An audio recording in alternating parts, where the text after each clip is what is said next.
어느 한 아버지가 그 집에 퇴근하면서 뭘 사가지고 갈까 생각하다가 족발을 사들고 갔습니다. 그랬더니 아내가 여보 웬 족발이에요? 그랬더니 남편이 그러죠.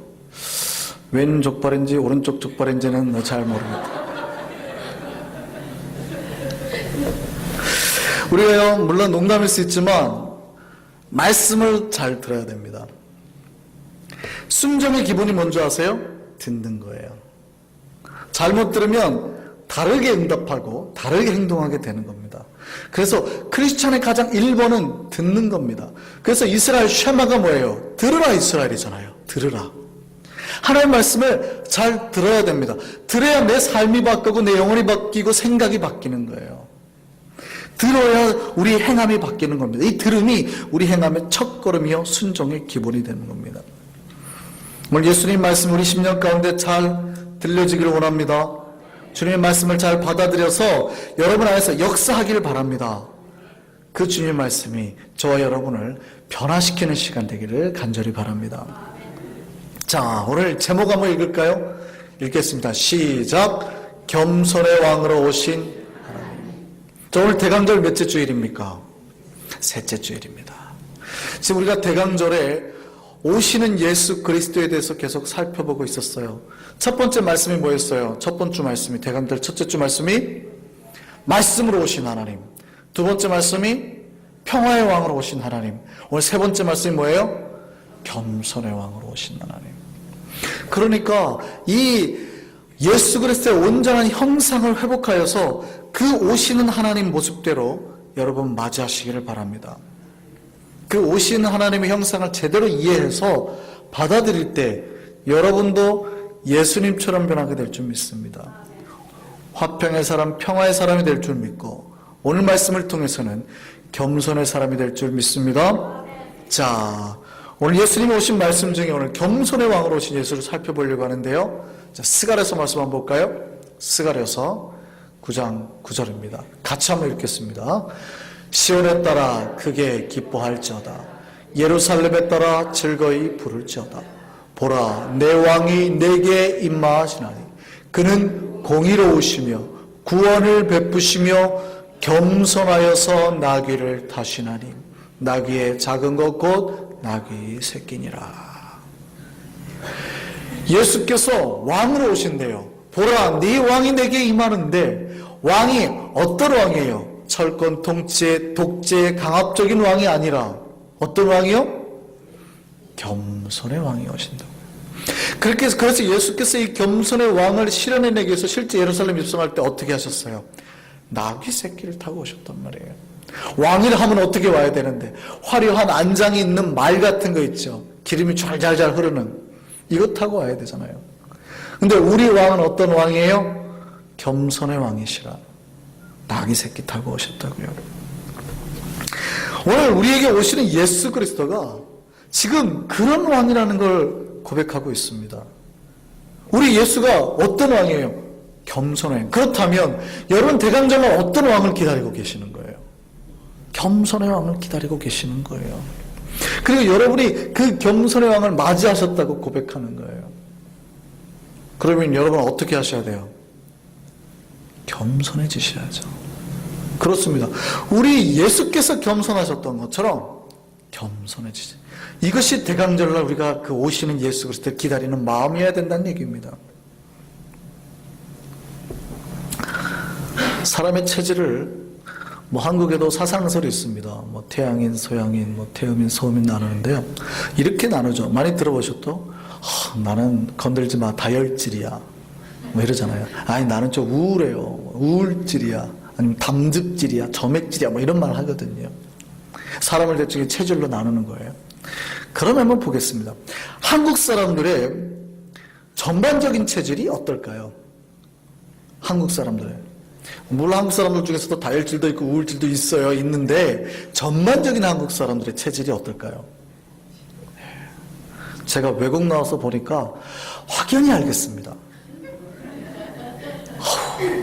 이렇게 몇 분 이렇게 제가 비하하는 발언은 아닙니다. 근데 조금 따뜻한 지방에서 오셨거나 이게 여유 있는 오신 분들이 우리들이 보기에는 그래요. 한국인들이 보기에는 성격이 답답해서. 지난번에 한번 저 이사할 때 전사님이랑 같이 몇 분을 모시고 이사를 했는데, 제가 원래 그렇게 나쁜 말 하거나 그런 사람이 아니거든요. 나쁜 말 먹는 사람도 아닌데 속에서 갑자기 이렇게 우뚝우뚝 나와요.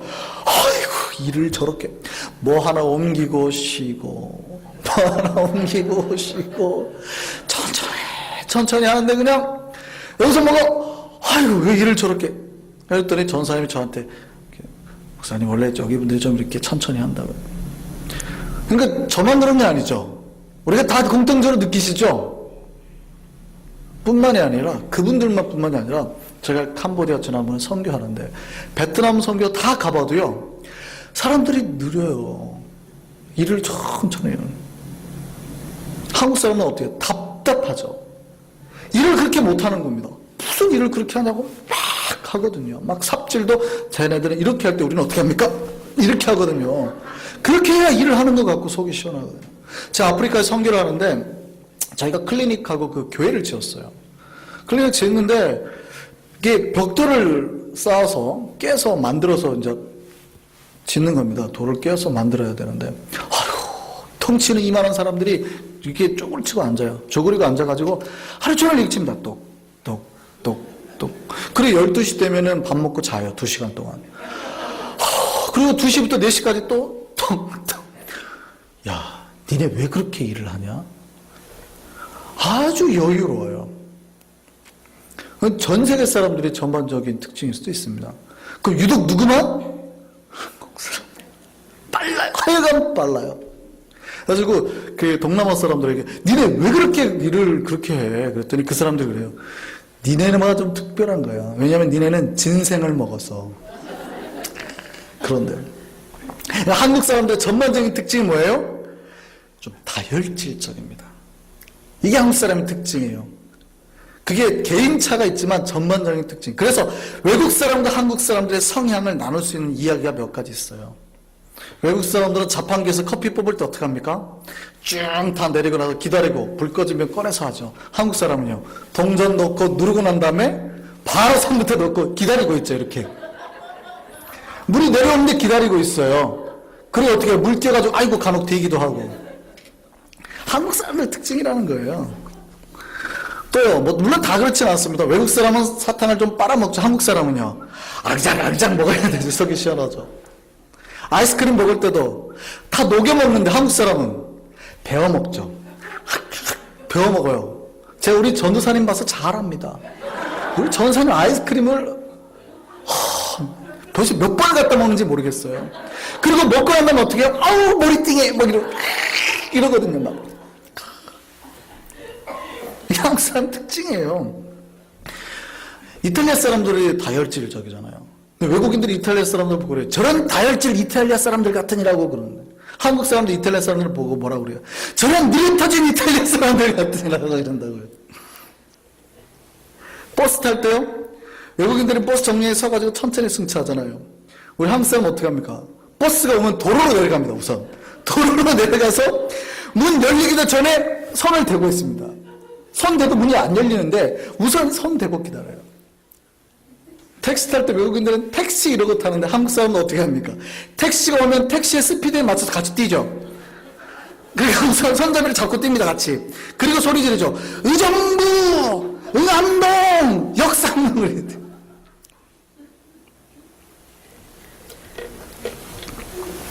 화장실에서요.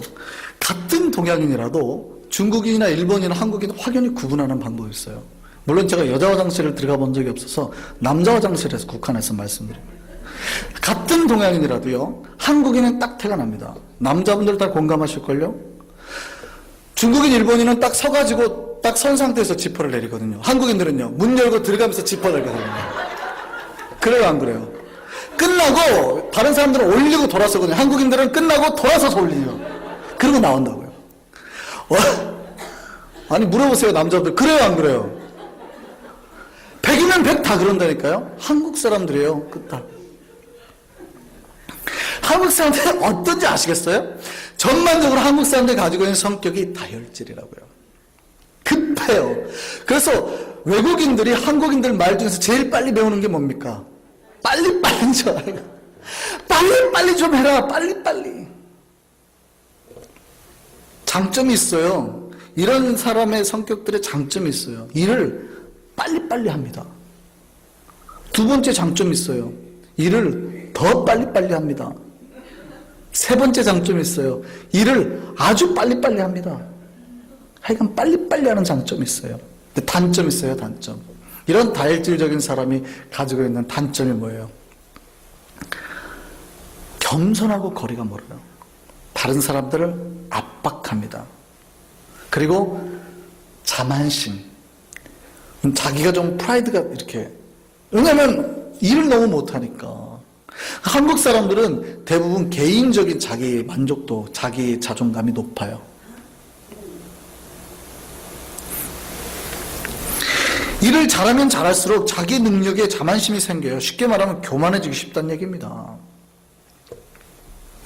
그러니까 한국 사람들 중에서 겸손한 사람 만나기가 쉽지 않죠. 타고난 태생이 그래서 그래요. 중국인들이나 일본인들은요, 물론 잘 감춰서 그래요. 섬나라 특성상 또 그 대륙 기질상 잘 감추고 표현하지 않는 거 있습니다. 그래서 여러 사람이 모였을 때, 공항 앞에서 여러 사람이 모였을 때 한 명이 말하고 10명 중에서 한 명이 말하고 9명이 웃으면 일본 사람이래요. 그런데 5명이 말하고 한 5명은 들은데 5명이 딴 데 쳐다보고 관망하는 사람은 중국 사람들이래요. 한국 사람은요, 5명이 같이 말하죠. 그리고 5명은 듣는 둥 마는 둥 또 자기들끼리 떠든대요. 이렇게 10명이 따로따로 떠든대요. 자기가 하고 싶은 말을 끊임없이 해야 된대요. 한국 사람들 모습이에요. 근데 이런 사람의 특징이 뭐예요? 겸손과 거리가 좀 멀다라는 거예요. 그러니까 한국 사람들이 겸손한 건 타고난 사람이 아니면 끊임없이 노력해가지고 자기 성찰로 만들어낸 사람인 거예요. 그러면 우리 크리스찬들의 모습을 살펴보죠. 우리는 겸손합니까? 언젠가 제가 우리 교회 부임하고 처음 했던 질문이 있습니다. 기억하시나요? 다시 한번 해볼 테니까 기억을 더듬어 보십시오. 자, 겸손의 왕으로 예수를 우리가 맞아들였어요. 그렇죠? 예수님의 성품이 겸손해요. 그러면 그 예수님의 겸손의 왕을 우리가 맞아들여서 우리 안에 체득하고 그것으로 녹여진 우리가, 자, 10년이 지났습니다. 신앙생활한 지 10년이 지난 사람이 겸손합니까? 이제 오늘 처음 와서 예배 드리는 새 가족이 겸손합니까? 우리는 예수를 만났잖아요. 겸손의 왕이신 예수를 만났잖아요. 그런데 10년 동안 그 신앙생활에서 예수를 녹이고 내 안에 완전히 구주로 모시고 내 마음 깊은 곳에부터 말씀으로 가득 채운 우리가 겸손해요? 아니면 오늘 처음 온 새 가족이 겸손해요?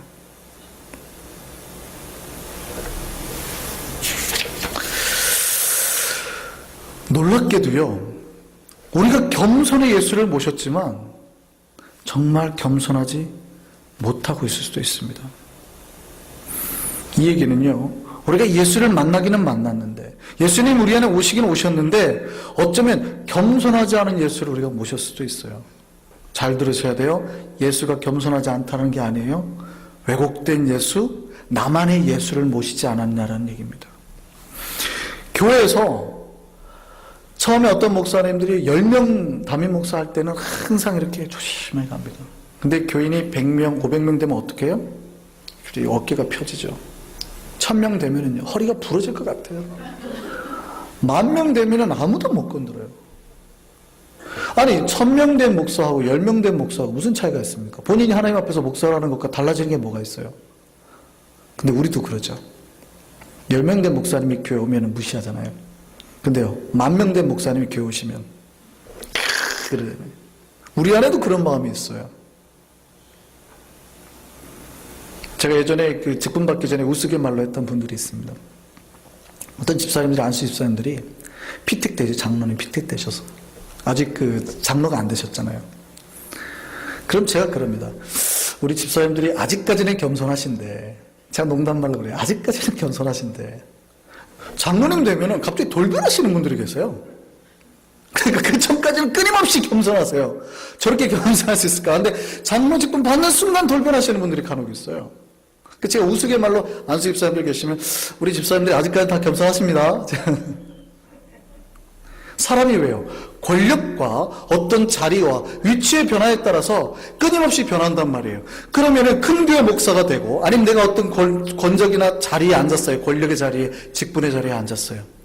그러면은 내가 그 순간 교만해지고 변한다 그러면 우리 안에 계신 겸손의 예수는 어디 간 거예요?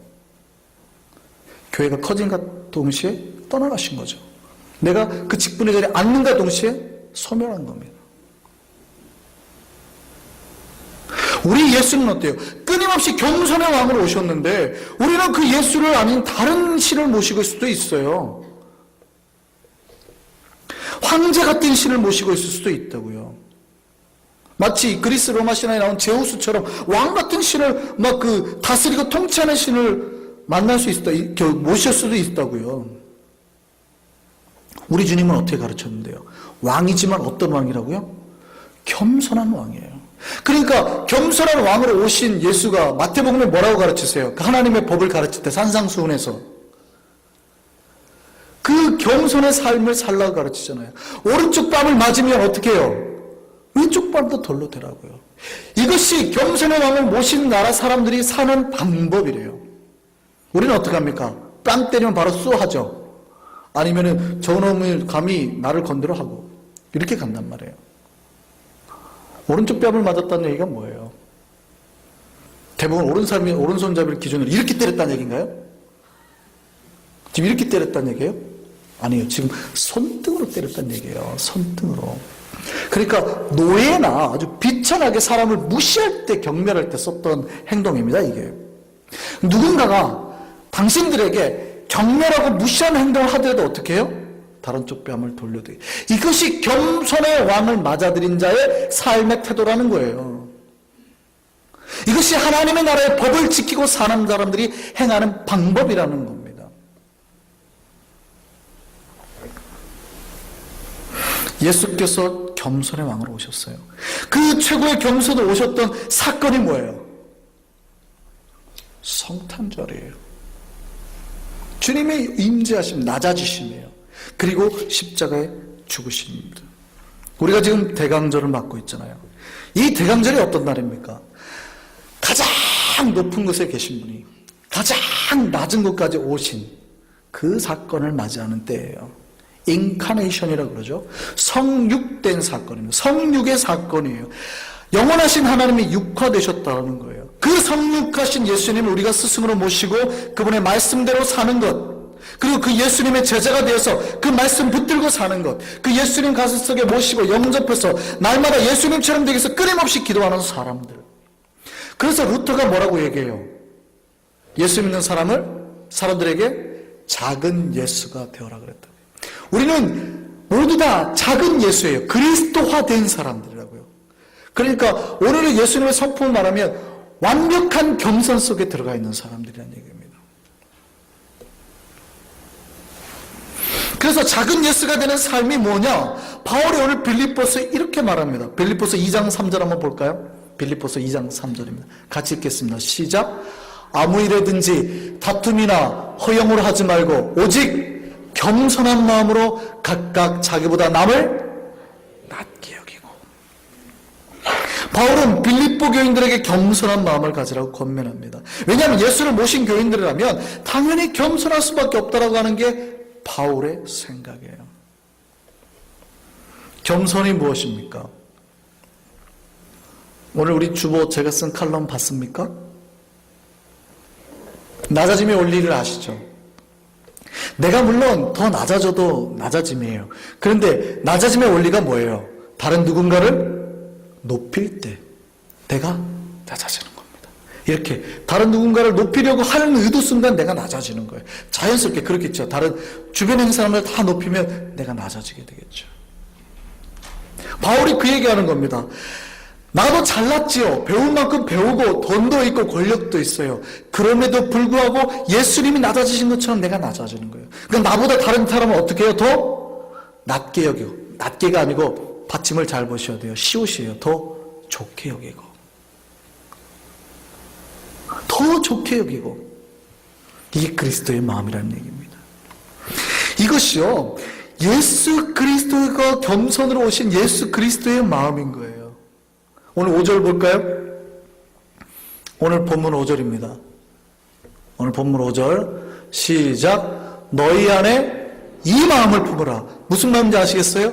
겸손의 마음을 가지라 그랬죠. 너희 안에 이 마음을 품으라. 그 다음에 시작. 곧 그리스도 예수의 마음. 바울이 교회들에게 권면하는데 너희 안에 겸손의 마음을 품으라. 이 마음이 예수 그리스도의 마음이라는 거예요. 우리가 가질 만큼 가졌죠. 왜 없습니까? 권력도 있어요. 그런데 낮아지라는 거예요. 많은 사람을 더 존귀하게 여기라는 거예요. 이 마음이 진정한 예수 그리스도의 마음이라는 거예요. 신이 하나님께서 스스로 죽음의 길로 인도해서 자기가 죽기까지 낮아주셨다는 거예요. 영원하신 하나님이 인간의 육화되어서 내려오셨다는 거예요. 가장 낮아진 거죠. 그리고 심지어 낮아져서 어디에 오세요? 말 짐승들이 먹는 구유에 태어나셨잖아요. 그러니까 얼만큼 비하되셨는지 아시겠어요? 그분이 낮아지셨는지 아시겠어요? 보자기가 없어갖고 말 구유에 말먹이통에 나셨다고요. 자 보세요. 죽을 수 없는 신이 자기를 죽게 만들어서 가장 처참하게 자기를 죽이셨다는 얘기입니다. 다시 설명드립니다. 영원하신 하나님이 제한된 인간 안에 들어오셨다는 얘기입니다. 다시요.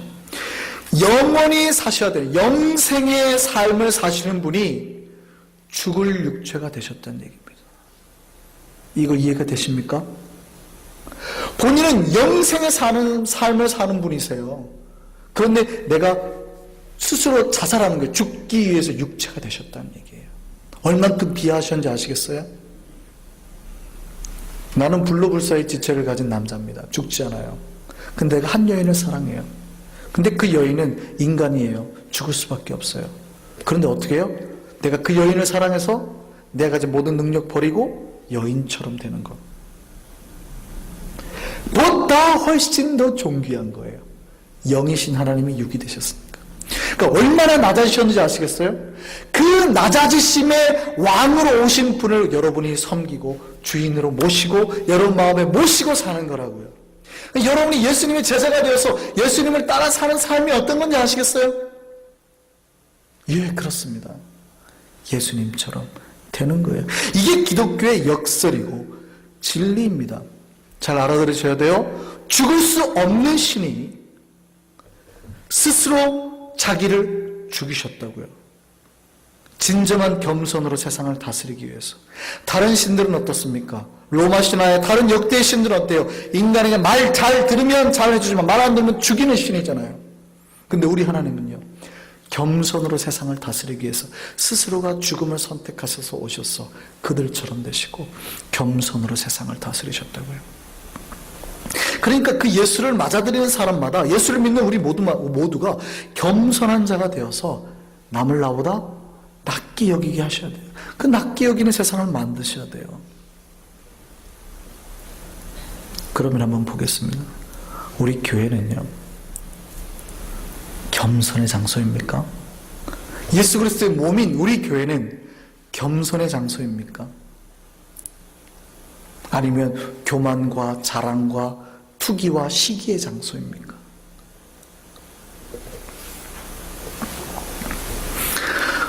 우리가 교회에 들어오는 순간요,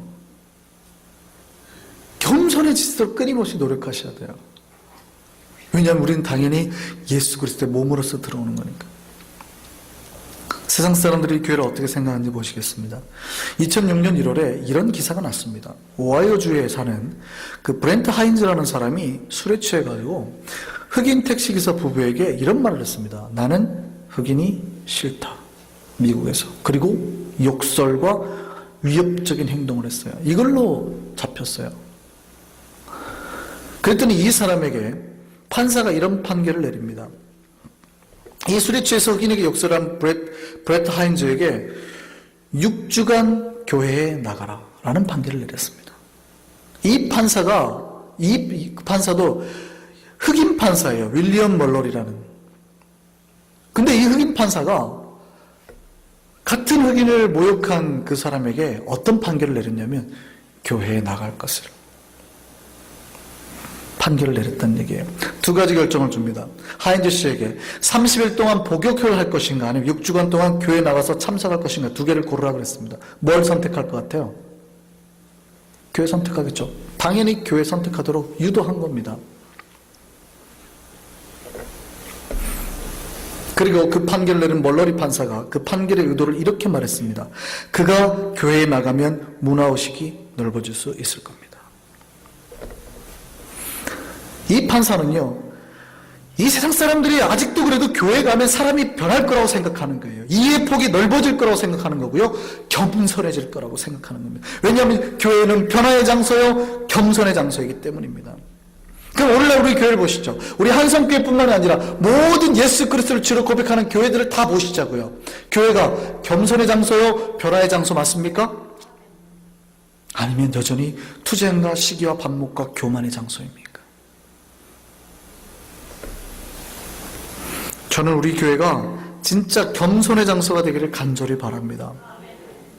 사실 우리는 그래도 겸손한 것처럼 살아요. 교회 들어오면 그러니까 이 장소가 겸손해야 된다라는 장소인지는 알거든요. 그런데 쉽게 나를 겸손케 해요? 이게 진짜 어렵습니다. 내가 그동안에 배운 게 얼만데, 내가 가진 게 얼만데, 내가 가진 권력이나 능력이 얼만데 절대 잘 못 변합니다. 예수 신앙생활 오래 해도요, 정말 이거 변하기 정말 어렵습니다. 그러니까 어떻게 해요? 교회에 들어오는 순간 척합니다. 겸손한 척합니다. 그러니까 내면이 안 겸손해요. 정말 예수님처럼 안 겸손해요. 그래도 내가 니보다는 잘났는데 이런 생각을 한단 말이에요. 그런데 겉으로는 어떻게 해요? 겸손한 척하는 거예요. 그러니까 겉과 속이 다른 삶을 사는 거죠. 그리고 아닌 척하는 거예요. 어떤 한 남녀가 액세서리 가게에 들어갔습니다. 그러니까 여자친구가 그런 액세서리를 무척 좋아해요. 막 이것저것 사는데 남자에게 못마땅한 겁니다. 정말 못마땅해가지고 이렇게 있는데 여자가 이거 보더니 이쁘다, 저거 보더니 이쁘다 그러더니 25,000원짜리 비싼 머리핀을 하나 딱 들고 나온 거예요. 그리고 앞에서 애교를 부리는 거죠.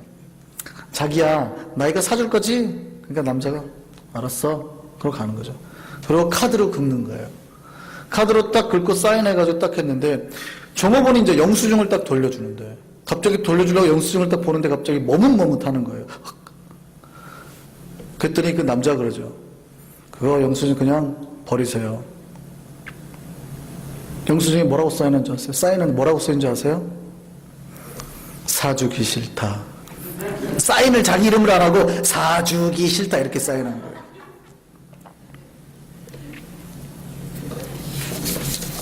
이게요, 이런 모습이 인간의 본연의 모습이에요.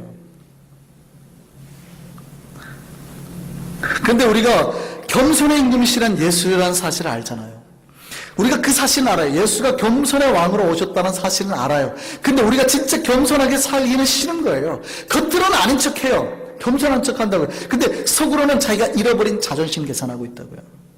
내가 니들하고 이러고 있다고요. 나는 좀 다른 존재, 이렇게 생각하고 있다고요. 이제 우리가 선택을 해야 됩니다. 어떤 선택을 할까요? 예수님처럼 겸손하고 낮아진 삶을 선택하시겠습니까? 아니면 아직도 예수를 만나지 못한 사람처럼 교만과 독선으로 여러분의 인생을 그대로 유지하며 사시겠습니까? 이 선택이요, 그냥 여러분이 단지 중국집 가가지고 짬뽕 먹을까 짜장면 먹을까 고민하는 선택이 아니에요. 엄마가 너 맞고 말할래 그냥 말할래 할 때 그냥 맞고 말할까 그냥 말할까 고민하는 수준이 아니라고요. 애들이 비 오는 날 가출하는 날 가출하려고 밖에다 문을 열었더니 비가 몽땅 와요. 그러니까 나갈까 말까 고민하는 수준의 선택이 아니라고요. 중대한 선택입니다. 지금 이 선택은요, 우리가 그리스도인이냐 아니냐의 선택입니다. 내가 예수를 맞이했느냐 그렇지 못했느냐의 선택이라고요. 내가 그리스도의 형상을 회복했느냐 못했느냐의 선택이라는 얘기입니다. 좀 더 많이 나가서 말씀드리면 내가 진짜 구원 받았는지 안 받았는지에 대한 결정이 될 수도 있는 부분일 수 있다고요. 왜냐하면 내가 진정한 그리스도를 못 받아들인 거예요. 겸손의 왕이신 예수를 못 받아들이고 왜곡된 예수를 받아들인 거예요. 그러니까 내가 전혀 예수를 만나서 변하지 않는 거예요.